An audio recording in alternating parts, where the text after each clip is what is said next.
Pushkin. Hey, it's Jake. Before we get into this episode, I wanted to let you know that you can hear more ad-free episodes from this season of Deep Cover before the release to the public by signing up for Pushkin Plus. You'll also get bonus episodes, full audiobooks, and binges from your favorite Pushkin hosts and authors. Find Pushkin Plus on the Deep Cover show page on Apple Podcasts or at pushkin.fm/plus. All right, let's get into it. Hey, I'm just recording here because I'm in the car outside the English department, and I just got this letter, which was sent to me by Sarah Cavanaugh. Okay. October 12th, 2024. Dear Jake, thank you for sending me the articles and book that you've written. You have a distinct style when posing questions that really makes one think about the messages between the lines. Jess and I have spoken twice and emailed several times to talk about my actions and the consequences. It is important to me that I know and knew several months before my arrest that what I was doing was wrong. I could not have imagined the laws I was breaking, but know now that I was always guilty. What is your opinion about my crime? I ask this because no matter who we are, we bring biases, and I'd like to know what you are bringing to the conversation. Also, I have not always thought about others before myself and will always be deliberately sensitive to other people for the rest of my life. I'm looking forward to meeting you, even if it's virtually. Sincerely, Sarah. This letter that I just read you, it's written on lined paper, the kind I used in grade school, and the penmanship is flawless. When I read it for the first time, I was in my car outside my classroom at the university where I teach, and I found myself just sitting there, reading and rereading this letter. What is your opinion about my crime? She asked. Now that was interesting to me. It was almost like right from the jump, this woman, Sarah Cavanaugh, had flipped the script, like she was interviewing me. And then there was this line. I'd like to know what you are bringing to the conversation. Funny because we weren't even having a conversation yet. But looking back, I understand now that the conversation had already started, and she was already sussing me out, tuning into me. And Sarah, she's really, really good at that.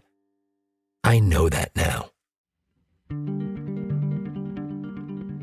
Months before I got that letter, I got a call from my friend, Jess McHugh. She's my co-host this season. Jess is a journalist and an author. In fact, you may have noticed in Sarah's letter, she makes a reference to Jess. And that's because Jess is the one who found this story. I first heard about Sarah when I read a few articles about her online. Just snippets, really. But what I read about her was so bizarre, so unusual. I had a million questions. So I tracked her down. We started sending emails, talking on the phone, getting to know each other. And right from the start, she felt familiar to me. We have a few things in common, actually. We're about the same age, both from small towns in New England. But also, I've become a bit of an expert on women like her. I've spent years digging into historical research, reviewing court documents, and immersing myself in the world of women who managed to live multiple lives. I found so much that I'm now writing a book about it all. So yeah, Sarah felt familiar to me, but in the most unsettling way. I clearly remember one of the first things I wrote to her after reading those headlines. I told her, I suspect that there is so much more to your story. I had no way of knowing just how true that would turn out to be.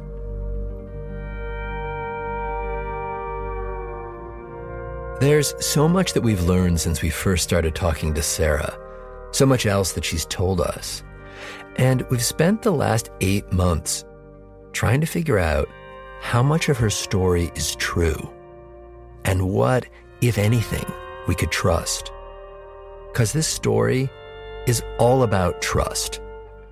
It's about what it means to know someone or think you know someone, and what happens when reality itself seems to dissolve.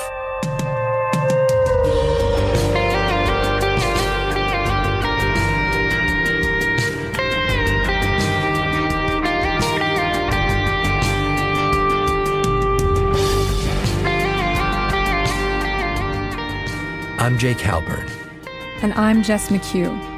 And this is Deep Cover Season 6, The Truth About Sarah.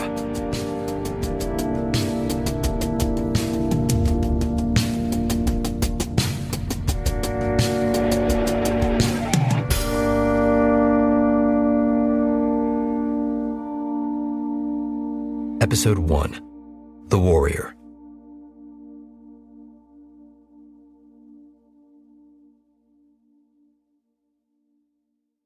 One of the first people we interviewed for this story was Catherine Dexter. She goes by Dex. Dex initially met Sarah Cavanaugh in the mountains of Montana at a retreat for veterans. You got to see the sunrise, and you got to see mountains, and the air was like amazing and crisp and smelled a little bit like a campfire. So you woke up every single morning and you saw these mountains and they were beautiful, and you were just like awestruck because you were like, why don't I live here? And that's where you were drinking your coffee at 5 a.m. Dex had served in the Marines, as military police in Japan, and a couple other bases. When she got out, she felt a bit lost. So I had kind of steered away from the veteran community when I got out, and I was really, really isolated. So that was one of the big things that I struggled with, because I had dealt with a lot of life transitions. The retreat was organized by a nonprofit called Patrol Base Abate, also known as PB Abate. The founder started the organization because he was concerned about the mental health of veterans and their difficulties readjusting to civilian life. And this was kind of the exact crossroads Dex was at. So she applied to go on one of their all-expense-paid trips to Montana. And that's how she ended up drinking her coffee in Big Sky country with all these other vets and meeting Sarah. What were your first impressions of her at the time? I liked her. I liked her a lot. It's all in the context of like what I know about her now. But back then, I liked her because she put out, because she worked really hard, and she was really humble. And she didn't walk around saying, oh, I'm a woman and I was in combat. She was injured and everybody knew it, but she was still running. Part of the ethos of this retreat was you didn't brag about the past. You focused on now, and you exercised a lot. The whole point of this retreat was actually strength building. The vets built a platform that became their outdoor gym. They lifted weights here, did squats, deadlifts, power cleans. And apparently, they were also carrying giant slabs of rock up a mountain. Come on. Push it, Liam, push. That woman you can hear saying, push it, that's Sarah Cavanaugh. We found this video of her on YouTube from this same retreat. She's in a sweaty gray tank top, has on these mirrored sunglasses and leather workman's gloves. She has blonde hair and a runner's build, slim and athletic. Keep moving. Keep moving. And that soft, inspirational music, that's in there because this is a promotional video for Patrol Base Abate. And in that video, we see Sarah giving an interview with the wild mountains of Montana in the background. Because there's such an open discussion about what's really happening to veterans, right? You know, what are we going through? How can we, refit and refresh the skills we have and the skills we learned while we were serving and apply them to our lives and make our lives better now?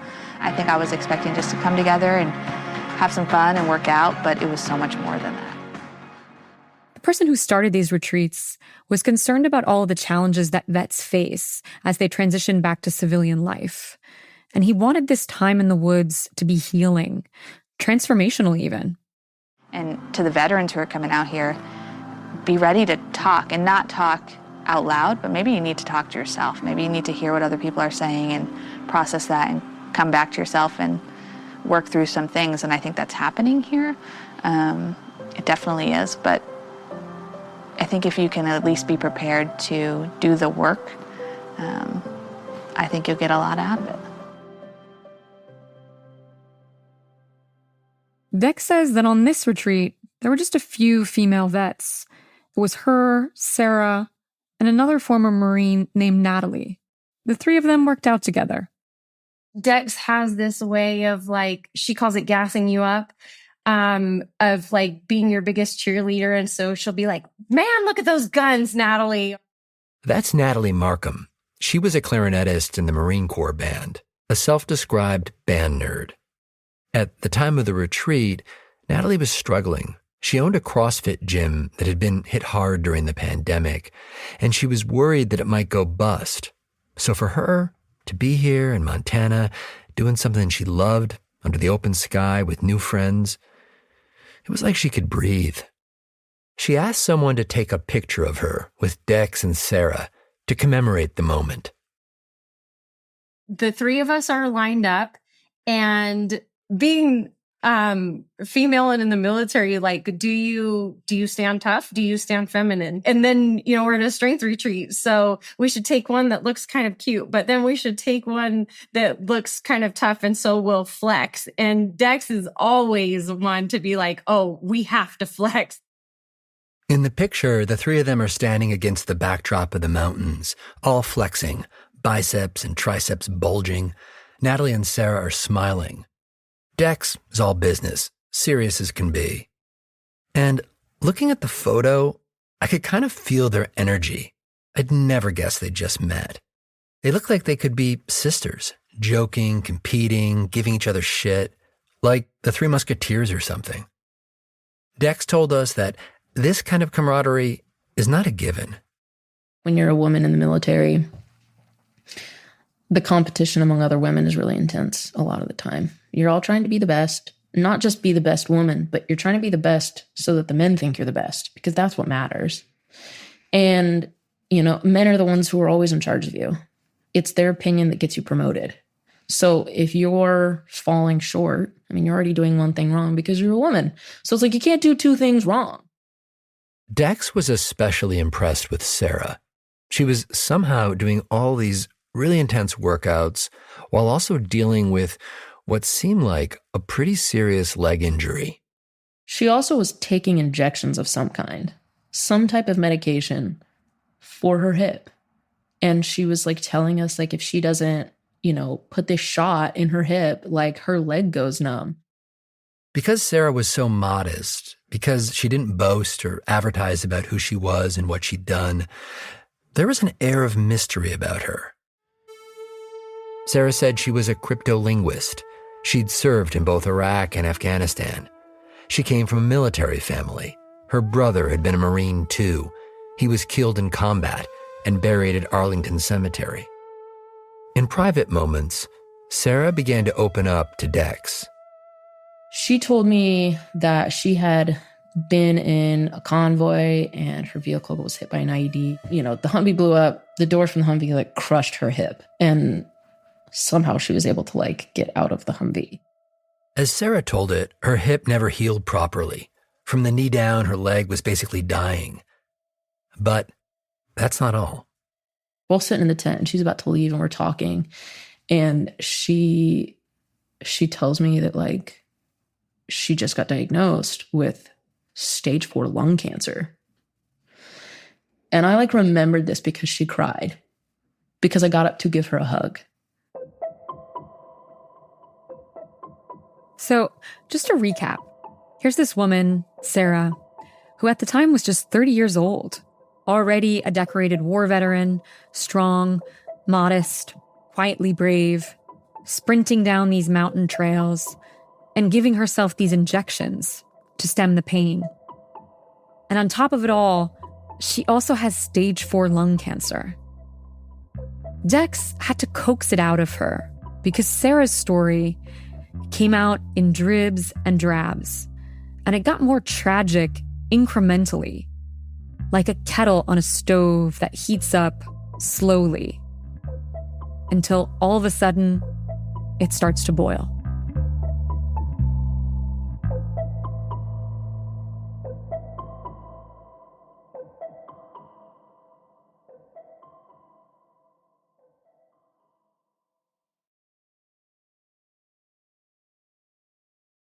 So the retreat in Montana comes to an end, and the three musketeers say goodbye to one another, but they stay in touch. And this, by the way, is exactly the goal of this program. Veterans forming real bonds that last long after the campfire goes out. A few months after the Montana retreat, in December of 2021, Dex happened to be in Virginia visiting Arlington National Cemetery. And suddenly, Dex remembers that Sarah's brother was a Marine who was killed in action. So she sends Sarah a text and says she'd like to lay a wreath at his grave.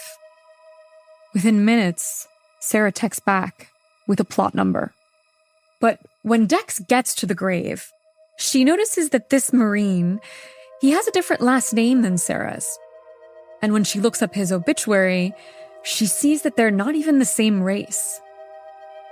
When she sends Sarah a picture of the grave, though, Sarah confirms that, yes, this is him. So I'm thinking, if he's not her actual physical brother, I don't think she mentioned ever having an adopted brother.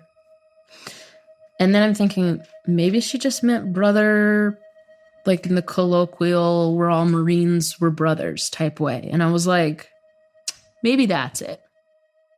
You can hear Dex trying to make sense of this, but she said she didn't ask Sarah too many questions about it. It's kind of like if you had a friend that told you that she'd had a miscarriage, the very last thing that you're going to do to that friend while she's crying about losing a baby is ask her if that actually happened. Like, this is so insensitive. So I was not going to ask this woman these questions because I didn't want to be insensitive because we were friends. So Dex just didn't say anything. Besides, at this point, Sarah was fighting lung cancer. And from time to time, she'd mentioned to Dex that her medical bills were piling up. Now, the VA wasn't covering everything.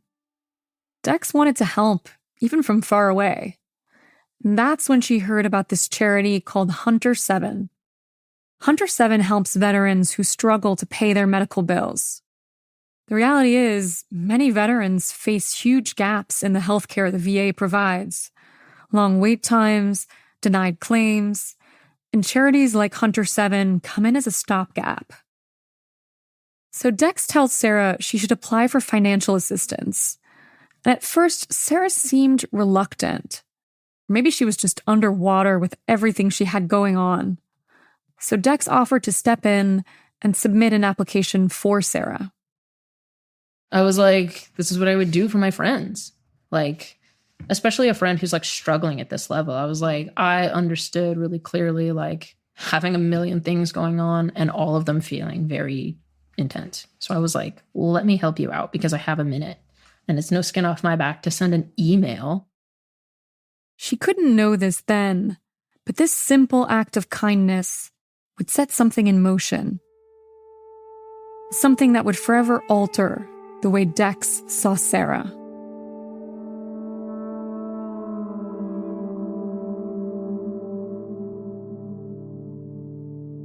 Remember Natalie, the third musketeer from the Montana retreat, the clarinetist? Yeah, well, Natalie also stayed in touch with Sarah. In fact, right around the time that Dex was visiting the cemetery in Arlington, Natalie and Sarah were actually hanging out in person. A bunch of vets, including a few from the Montana retreat, gathered at a CrossFit gym in California to have a little competition. Well, not so little. Even for Natalie, it was a lot. There was one workout every hour on the hour for 8 hours.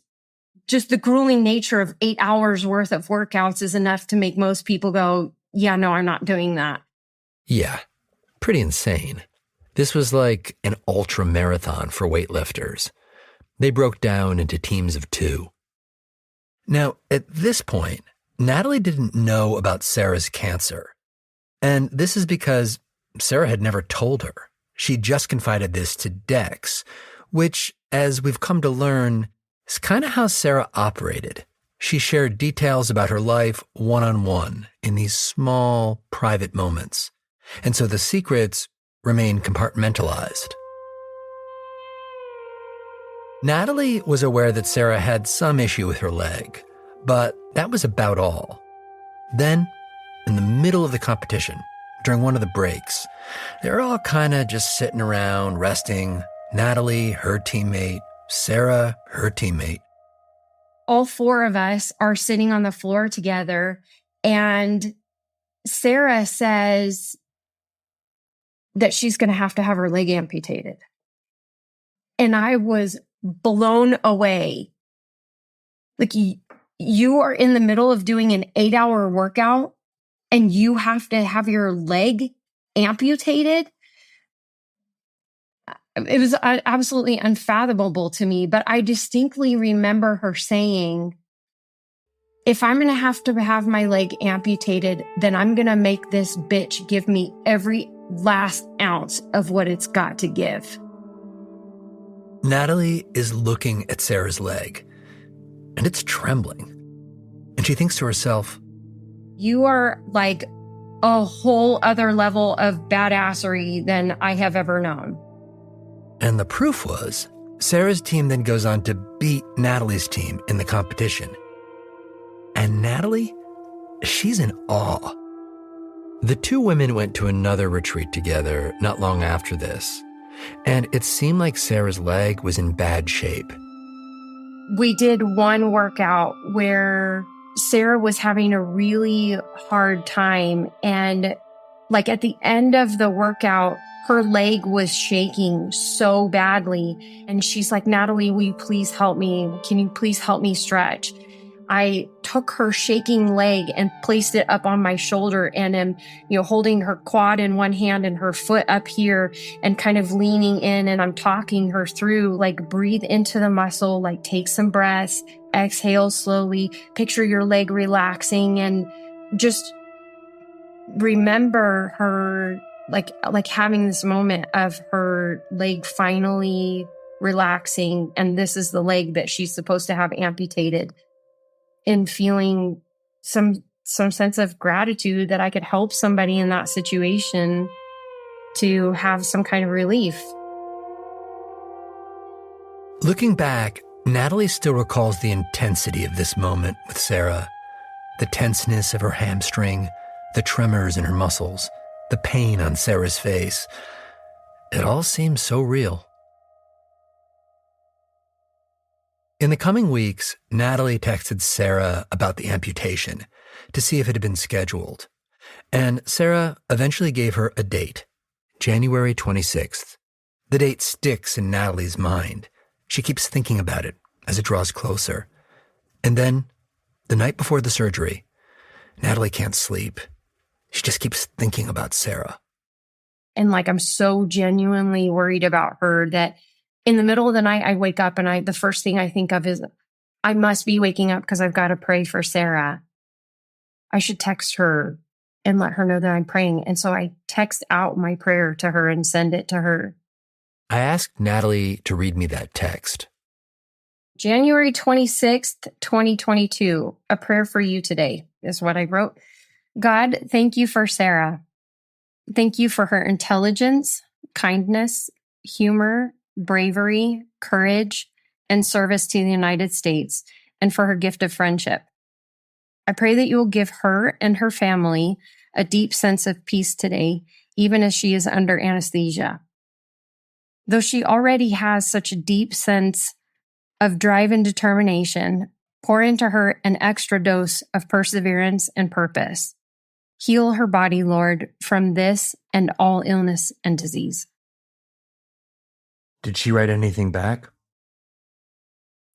She wrote, thank you so much. I can't tell you what this means to me.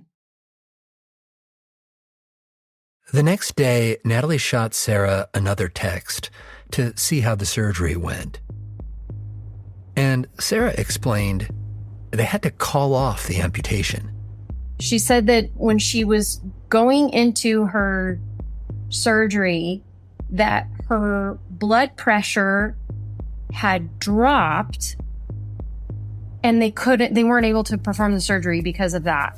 And I remember thinking at the time, like, that's really weird. You would think that if you're going to go have your leg cut off, that your blood pressure would be sky high. The next day I was like trying to reach out to her, but thinking that she's still in the hospital.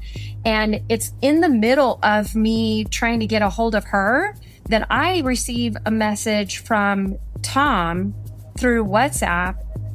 That guy she mentions, Tom, that's Tom Schumann. He's the founder of Patrol Base Abate, the nonprofit that organized those retreats up in Montana. Tom also knew Sarah, and now he was texting with an urgent message. And he's like, hey, Sarah's not who she says she is. Tom says that Sarah has been lying about a number of things, and that she may have lied about her military service. Natalie didn't know who or what to believe. I specifically asked Tom, like, how do you know this? Because now I'm questioning him. Like, why would you even say something like that? Like, how do you know for sure? But it turns out Tom had his reasons. In the weeks leading up to this moment, he'd been digging into Sarah's story, and he discovered a few red flags, some things that just didn't add up. More on that after the break.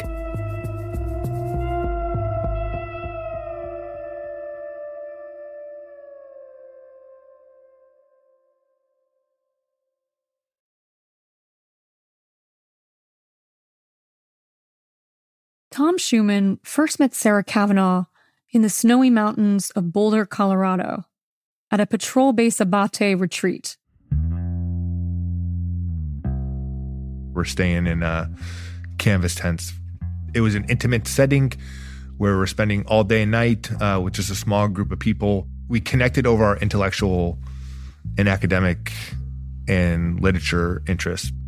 Had read the same books, talking about the same authors. Pretty immediately, we started hitting it off. This retreat was similar to the one in Montana we told you about. Hang out, work out, talk, connect. That was the goal. That's why Tom founded PB Abate in the first place. He's a Marine, and when he returned from his tours overseas, he watched his comrades struggle. He told us 3 of his fellow Marines died by suicide over the course of 1 month. And that is what led him to start PB Abate. In Colorado, Tom and Sarah started to get to know each other. Sarah told him she was a professor, which appealed to him. Tom himself taught literature at the U.S. Naval Academy. Sarah also told him that she had a kid who just crashed her pickup truck. She seemed down to earth and genuine. Within the first, 24 hours, I felt like we had bonded. And then throughout the weekend, there were a couple experiences that solidified that bond and strengthened it. On the last day of this retreat, a guy named Brian Shantosh led them on an adventure workout. Shantosh is a former Marine and a leadership guru famed for his wilderness programs. And his workouts have a reputation for pushing people to their limits. So everyone, even Tom, was nervous. They were told to break down into teams of 2. Sarah and Tom partnered up. And one of the things that you had to do was drag a weighted sled up the mountain and back a couple different times. You drag this on a mile loop. They get to it.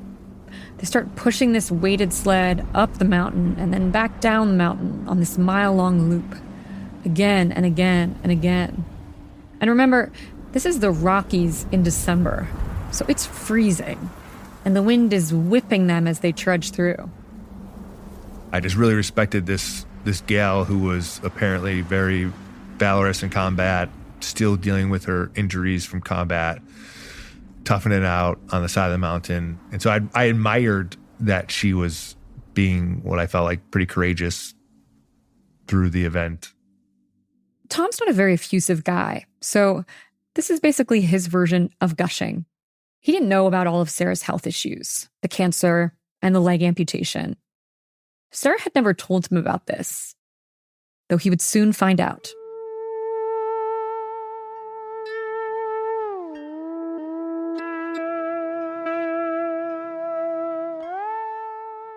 Within a few weeks, Tom hears about Sarah's cancer, and he feels like he's got to do something. I am a guy of action. I reached out to her and I said, hey, I didn't know you were sick. We should meet soon to see if I can help, if there's anything that I can do. At the time, Tom lived in Rhode Island, where Sarah also lived. So they met up for coffee and talked for hours. He learned how she'd seen combat in Afghanistan, how her convoy was blown up, and how she'd been seriously hurt in the blast. And how, despite it all, she still managed to save some of the guys in her patrol, dragging them to safety, even with her own crushed hip. How she'd gotten a Bronze Star for her bravery. And now, she had cancer in her lungs because of the toxic chemicals in that explosion. It seemed incurable. That it was terminal. The VA wasn't helping because she couldn't prove that the cancer was combat related. I was just like, goodness gracious, like everything that like you've been through, from your injuries to the cancer to gonna lose your leg, the amount of tragedy that and trauma. And I just resolved in that moment, like, I am gonna do everything that I can do to help you. And what do you need? And she needed employment. She said she didn't have a very good job. She told Tom that her plan had been to get a PhD in English literature. She'd even been accepted into a program at Johns Hopkins. But then the VA delivered some shattering news. They told her that she couldn't use her GI Bill. Why? Because her life expectancy was shorter than the time it would take to finish the program. It was devastating, all of it. Tom, being a guy of action, was like, maybe I can create a salaried position for you at Patrol Base Abate. At the time, the organization was run entirely by volunteers. There were no paid positions. But the organization did have donors, some with deep pockets. And Tom thought maybe one of them would be willing to pay for this. Tom even had a particular donor in mind, a woman who lived up in New Hampshire. So he wants to get all his ducks in a row. He asks Sarah for a copy of her DD-214. That's the official military discharge paper that all service members receive, explaining how and when they left the service. Sarah sends him the paperwork. He says he remembers vividly the moment he received it. He was sitting in his car, in a parking lot, about to get a haircut. He starts scanning through the documents on his phone, and something catches his eye. The DD-214 says Sarah retired as a corporal, which is weird because she'd made it all the way up to staff sergeant. In fact, he'd seen a picture of her with the staff sergeant insignia. So he calls her up. And so I just said, hey, Sarah, I'm going to New Hampshire tomorrow to ask for $60,000. Before I do that, could you help me understand why it says that you're a corporal here? And she's like, well, I didn't really want to get into all that, but I was sexually assaulted on ship by the commanding officer. He had pulled a gun during the sexual assault, and I'm the one who got punished for reporting him. I said, like, I'm sorry to hear that, but I am now incredulous about all of this. Suddenly, Sarah's whole story, with all its drama and all its heroics, is feeling very shaky. Tom knew he needed backup, so he reached out to a friend who had access to personnel records. The friend, he punches in Sarah's DOD number, the military equivalent of a social security number, does some more digging. That friend gets back to Tom with what he's found. And he said the DOD ID number for this DD-214 belongs to a Corporal so-and-so and it's a guy. And he's like, 50% of this document is his record. Then 50% of this document is altered. It looks like she'd taken someone else's records and doctored them, inserting her own name and other details. And this, by the way, is not a small thing. This isn't forging your mom's name on a sick note. This is a huge deal. Felony level huge. Tom is in a state of shock. That's like, that was it. Like at that point, I'm like, I've been bamboozled, hoodwinked. Tom goes home and tells his wife. His wife, she's pissed. She knows how hard Tom has been working for this woman, trying to help her. And now she seems to be a fraud. She's like, not on my watch. So she goes over in person and reports this whole thing to NCIS. That's the Naval Criminal Investigative Service. Maybe you've seen the TV show. They're the badass investigators for the US Navy and Marine Corps. Anyway, the NCIS folks, they're like, okay, we'll look into this. Around this same time, something else very important happens. Remember how Dex, the friend from the Montana retreat, tried to help Sarah with her medical bills? How she contacted a charity called Hunter 7. Well, that charity had also started digging into Sarah's backstory. And what they discovered prompted them to alert both Tom and the FBI. But what no one realized, not Tom or Dex or NCIS or even the FBI, was just how deep this deception went. None of them could begin to fathom it. Lies tend to be fragile, temperamental things. Small ones may flourish, but the big ones die, wilting under their own weight.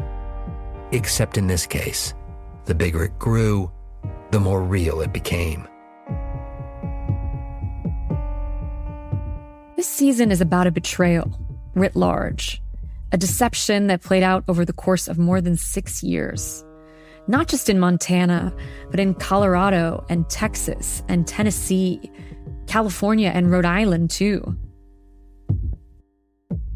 To this day, much of this story is shrouded in mystery. There's no detailed public record of what really happened. What's more, most of the people caught up in all of this haven't spoken publicly or even to each other.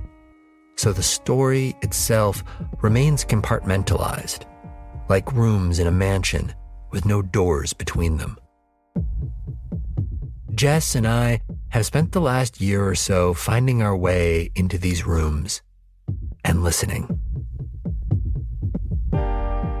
Coming up this season on Deep Cover. I remember sitting on her couch and telling her, asking her, is this real? Is this real? Is this real? Is this real? I was like, wait. Were you ever in the military? I just couldn't wrap my head around what kind of person would do that to another person, especially that was, you knew was sick, that was getting treatment, that was, dying. I've seen a lot of stuff over 30 years, and this ranks right up there in the pantheon of Rhode Island fraudsters. Can you introduce yourself? Okay, I'm Sarah Cavanaugh, and I'm originally from Rhode Island. I can see where in some ways it can fit this aspect of this huge plan to get all this money, like this master plan or something. But I never thought about it like that.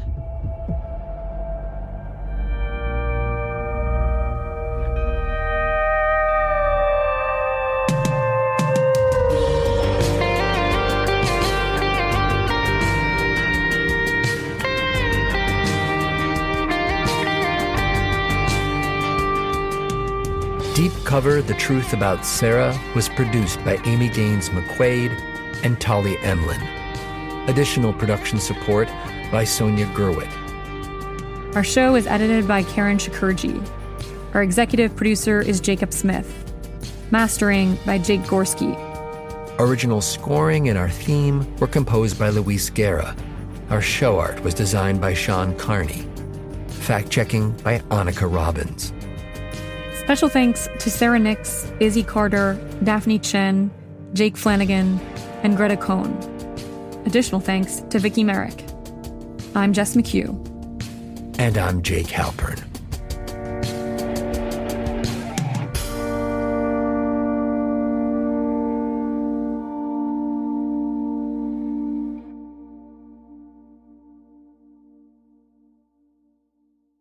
My co-host, Jess McHugh, is currently researching a book on female con artists.